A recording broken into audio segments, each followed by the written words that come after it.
Today on the Casady Stamps podcast, there will be no news, no advice, and no personal segment, because we are just doing a Q&A. Basically, I didn't prepare notes for it, so yeah, I didn't research anything new. I did not prepare any advice or anything from the personal segment, so Q&A it is. Also, yeah, I should probably make sure that my chair recliner is locked. And in case you're wondering, yes, this is the same chair that I have been using. It doesn't have a headrest simply because I took that off. Anyways, right on to Ask Casady Stamps. Ask Casady Stamps. Our first submission is a Discord chat message from Dasso Studios who says, "What recording and editing software do you use? Also, what program do you use for thumbnails?" The answer to that question is, to record, I use OBS for everything, including this.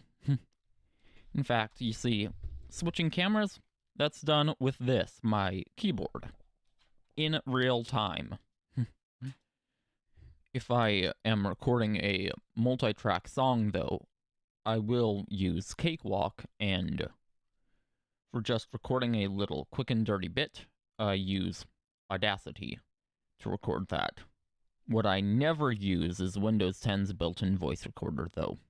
It will only use your default microphone, so, well, and you see the thing is, I do not trust the default microphone.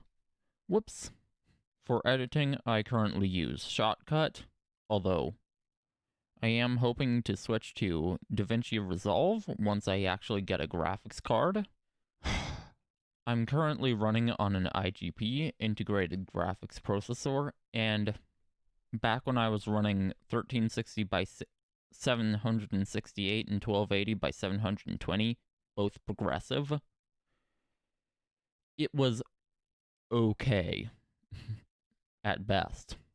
And as you might guess, it has regressed a little bit now that I have 1080 and 1360 by 768. For thumbnails, I use a program called GIMP, GNU Image Manipulation Program. These are all free softwares, and they are also open source. Well, OBS, Audacity, Shotcut, and GIMP are open source at any rate. And for streaming, I also use OBS. I used to use Streamlabs OBS. I have switched back to OBS now, though, and it has been much better on OBS. Never going back to Streamlabs OBS. My mom asks, "What's your favorite ice cream? And what's your favorite animal?" As far as favorite ice cream goes, it was those mint chip cones that we used to get from Schwann's. And my favorite animal is, yeah, it's still a cat. And my dad asks, "What's your favorite song? And what's your favorite music genre?" My favorite song would have to be Gabriel's Away in a Manger, as in, the music was written by Charles Gabriel. And of course, my favorite music genre is a cappella. Yeah. And then we have a voice submission. We now have a voice submission from Ab. Take it away. Hello, my dear friend. How are you doing today? And I hope you and your family are safe, well, and happy in times of this pandemic. First of all, thank you so much for having me on the podcast and allowing me to ask you a few questions since you're doing a Q&A today. And I'm sure both me and your audiences would love to hear your answers on these questions. So yes, here we go with the questions. Okay, so my first question to you would be about these new kind of microphone phenomenon that is being, that has taken the microphone market by a storm, I would say. the budget broadcast podcast dynamic condenser microphones. What are your thoughts about them? You've listened to, I think you've heard to all of these microphones, and I would really like to know, and our audiences would also like to know, what are your overall thoughts on these microphones? Whether they are good, whether they are bad, whether you think they can be used by people who are new to podcasting or streaming, because that's what they claim to be for podcasting or streaming. And would you recommend any of those microphones to any of your listeners or any of the people in general? Well, there are a lot of options in these microphones. I would be naming a few for them. It's not necessary for you to choose any one of these, but you can, of course, add your own insights. We would love to hear that.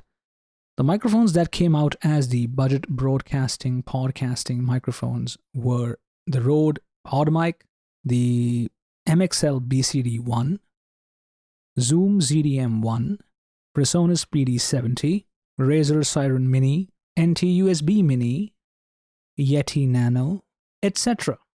What are your overall thoughts on these microphones? And would you rather suggest people to go with these microphones, or would you rather have them use the conventional microphones that have been used for podcasting, like the XM8500, the Sennheiser E835 or SM58, SM57, Q2U, the ATR2100s, the AT2005s, etc.? And do you really think that these microphones, the new budget podcasting, broadcasting microphones, would really be able to compete with these microphones who've already established themselves as fairly great podcasting microphones? That is my first question.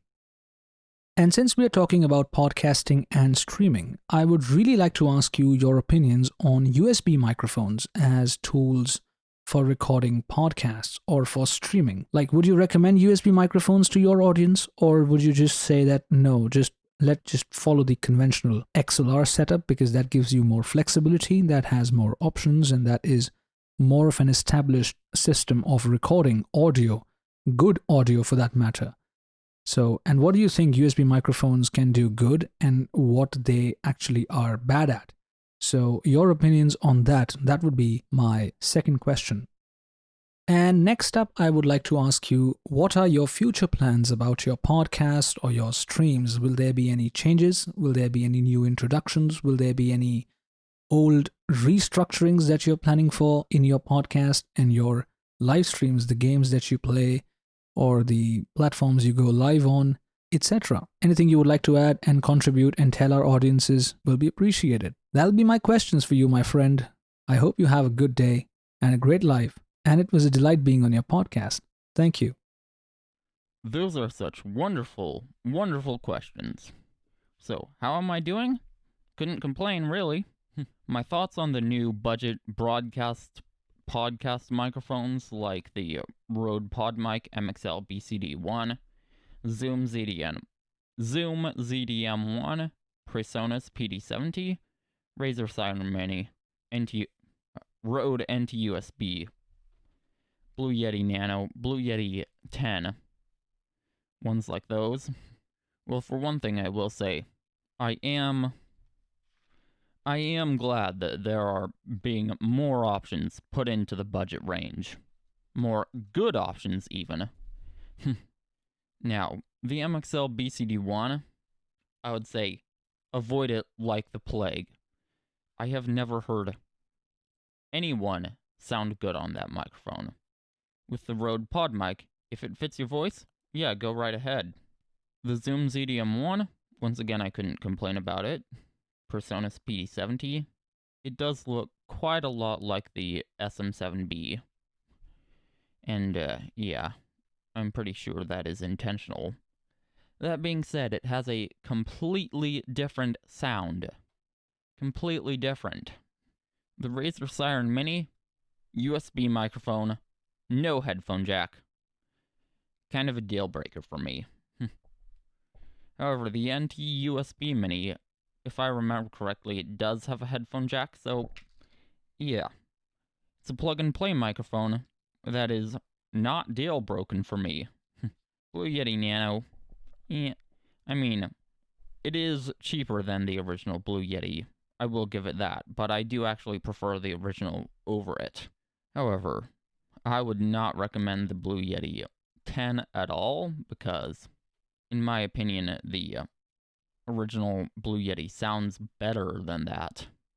And, in addition, I'm not a fan of how the original looks either, but I think that looks better than the Blue Yeti 10.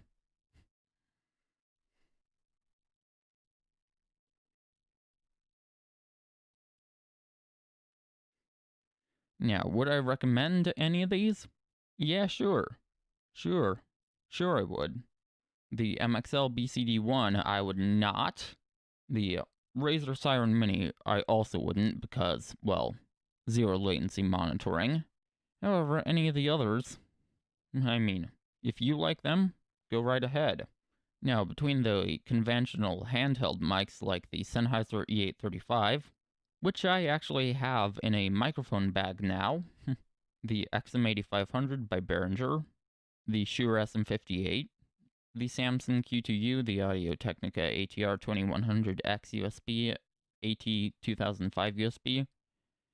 Yeah, in my opinion, if you don't need a microphone to perform on stage, just get whichever fits your voice best, whether it be one of those handhelds or one of those broadcast microphones. Although if you do need a microphone to perform on stage, I will say just get one of those handhelds. Now, can they compete with them? I don't see why not. I really don't see why not. Now, as far as recommending USB microphones or just skipping right to XLR, now I am an advocate for skipping right to XLR. That being said, if you need a USB microphone, I absolutely would recommend the Samson Q2U. And yeah, sorry for the frame rate. That is the Logitech Pro 9000, which is an ancient webcam. And it is discontinued. Now, in terms of what USB microphones are good at, they are great for travel. I can tell you, I would not want to lug an audio interface around with me on my travels. So yeah, I just take my Q2U with me.